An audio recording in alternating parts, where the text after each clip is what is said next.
दोस्तों, आज की हमारी स्टोरी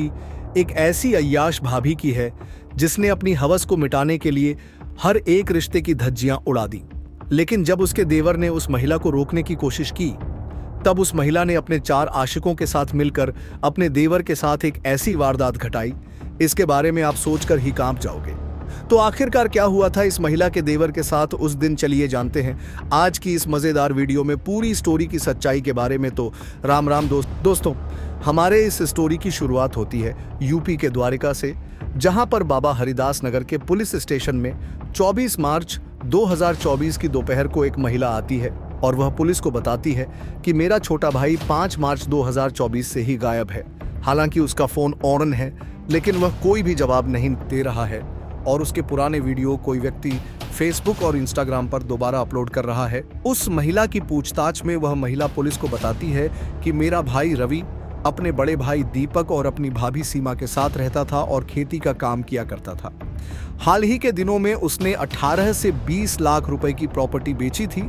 और उसके बाद से ही वो लापता है। हालांकि दोस्तों, प्रॉपर्टी बेचने की बात सुनकर ही पुलिस समझ जाती है कि यह पूरा मामला प्रॉपर्टी को लेकर ही है, इसलिए पुलिस के द्वारा रवि के गुमशुदा होने की रिपोर्ट लिख ली जाती है और पुलिस इस पूरे मामले की छानबीन करने में लग जाती है। दोस्तों, रवि की तलाश करने की शुरुआत पुलिस के द्वारा सबसे पहले उसके भाई और भाभी से पूछताछ से की जाती है, क्योंकि रवि अपने भाई भाभी के साथ ही रहता था और वह 5 मार्च से गायब था, यानी कि 2 से 3 दिन हो चुके थे उसको गायब हुए। लेकिन अभी तक उसकी भाभी और उसके भाई के द्वारा ना तो उसके गुमशुदा होने की रिपोर्ट लिखवाई गई है और ना ही उसके बारे में कोई और जानकारी पुलिस को दी गई है। इसीलिए पुलिस का पहला शक उसके भाई भाभी पर जाता है और पुलिस उनसे पूछताछ करती है। लेकिन पुलिस की पूछताछ में वो दोनों अपना मुंह नहीं खोलते हैं, बल्कि रवि की भाभी सीमा पुलिस को बताती है कि रवि कुछ दिनों पहले शहर किसी काम के लिए गया था और वह गायब नहीं है, उसका फोन लग रहा है और वह अपना इंस्टाग्राम और फेसबुक भी चल रहा है। हालांकि दोस्तों, पुलिस के द्वारा रवि के भाई और भाभी से पूछताछ करने के बाद उसके फोन की लोकेशन को ट्रेस किया जाता है, तो पुलिस को पता चलता है कि 8 मार्च 2024 तक रवि की फोन लोकेशन उसके घर के आसपास ही थी और उसके बाद उसकी लोकेशन जनकपुरी की ओर जाती हुई नजर आती है। लेकिन पुलिस के लिए यहाँ पर सवाल ये था कि रवि की भाभी सीमा ने तो पुलिस को ये बताया था कि रवि 5 मार्च को ही शहर किसी काम के सिलसिले में चला गया था, तो फिर रवि के फोन की लोकेशन 8 मार्च को उसके घर के आसपास कैसे हो सकती है? मतलब कि सीमा कुछ ऐसी बातें हैं जो कि पुलिस से छुपा रही थी। दोस्तों, जब पुलिस को सीमा पर शक होता है तो पुलिस के द्वारा तुरंत समय न गवाते हुए जनकपुरी और सीमा के घर के बीच में आने वाले सभी सीसीटीवी कैमरों की फोटोज खंगाली जाती है और पुलिस के द्वारा रवि के भाई भाभी के फोन को भी ट्रेस किया जाता है। तो पुलिस को पता चलता है कि रवि की भाभी की फोन लोकेशन 5 मार्च को गंगानहर के मोदीनगर के आसपास की ही थी और उस दिन उसका फोन नीरज दहिया इस्तेमाल कर रहा था। और जब पुलिस ने उस रास्ते में आने वाले सीसीटीवी कैमरों की फुटेज कंगाली, तो रास्ते में टोल प्लाजा के सीसीटीवी कैमरे में सीमा एक स्विफ्ट कार के अंदर बैठी हुई नजर आई, जिसे नीरज सहरावत चल रहा था। हालांकि दोस्तों, इसके बाद 19 मार्च तक रवि का फोन ऑन था और उसकी लोकेशन उसके घर के आसपास ही थी। लेकिन यहाँ पर पुलिस के लिए सवाल ये था कि नीरज कौन है जो कि हर समय सीमा और उसके परिवार के आसपास ही रहता है।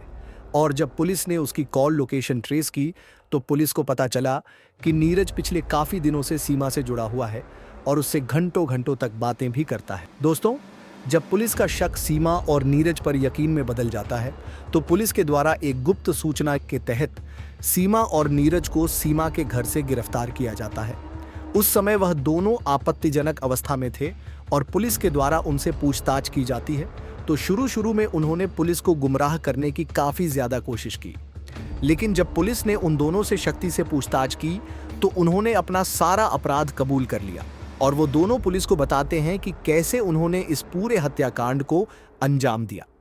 दोस्तों, पुलिस की पूछताछ में नीरज और सीमा पुलिस को बताते हैं कि उन दोनों के बीच अवैध संबंध है, वो भी पिछले काफ़ी महीनों से। और सीमा का पति ज्यादातर अपने घर से बाहर ही रहता था और उसका देवर रवि रात को खेत में सोने के लिए चला जाता था। तब हम दोनों काफी ज्यादा मजे लेते थे। हालांकि ऐसे काफी दिनों तक चलता है, लेकिन एक दिन रात को अचानक ही रवि की तबीयत खराब हो जाती है और इसी वजह से वह अचानक ही रात को घर पर आ जाता है और घर पर आकर वह हम दोनों को आपत्तिजनक अवस्था में देख लेता है और वह हमें धमकी देने लगता है कि वह सीमा के पति को सारी बातें बता देगा और वह हमें बात बात पर ब्लैकमेल भी करने लगा और हमें एक दूसरे से दूर रहने को कहने लगा। हालांकि सीमा और नीरज पुलिस को बताते हैं कि जब रवि को हमारी सच्चाई के बारे में पता चल गया तब हम दोनों ने एक दूसरे से दूरी बना ली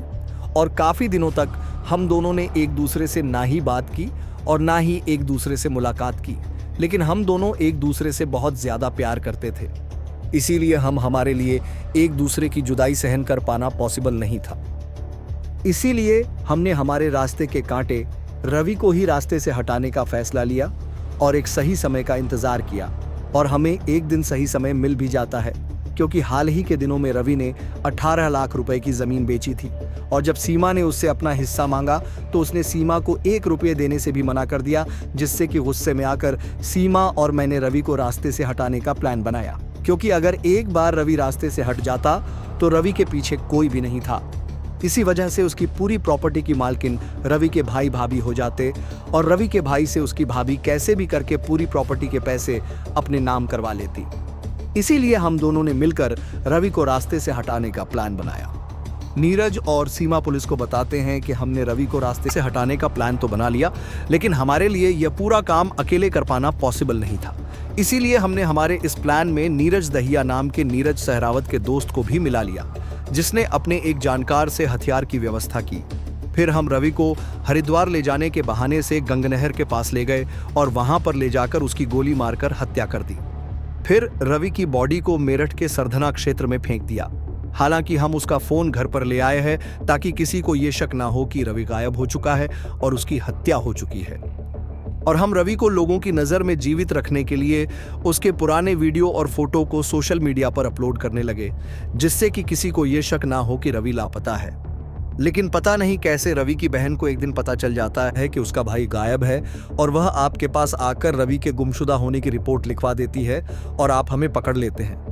हालांकि दोस्तों, इसके बाद पुलिस के द्वारा तीनों अपराधियों को उस जगह भी ले जाया जाता है जहां पर उन्होंने रवि की डेड बॉडी फेंकी थी, लेकिन वहां पर पुलिस को कोई भी डेड बॉडी नहीं मिलती है। हालांकि दोस्तों, इसके बाद पुलिस के द्वारा सीमा और नीरज सहरावत और नीरज दहिया को जेल की सलाखों के पीछे भेज दिया गया और आज यह तीनों ही अपराधी जेल की सलाखों के पीछे बैठकर अपने गुनाहों की सजा काट रहे हैं। तो दोस्तों, देखा आपने कैसे एक महिला की हवस ने और उसके पैसों की भूख ने एक ही नहीं बल्कि 4 लोगों की जिंदगी खराब कर दी। खैर, आपका इस पूरी स्टोरी के बारे में क्या बोलना है नीचे कमेंट सेक्शन में जरूर बताना।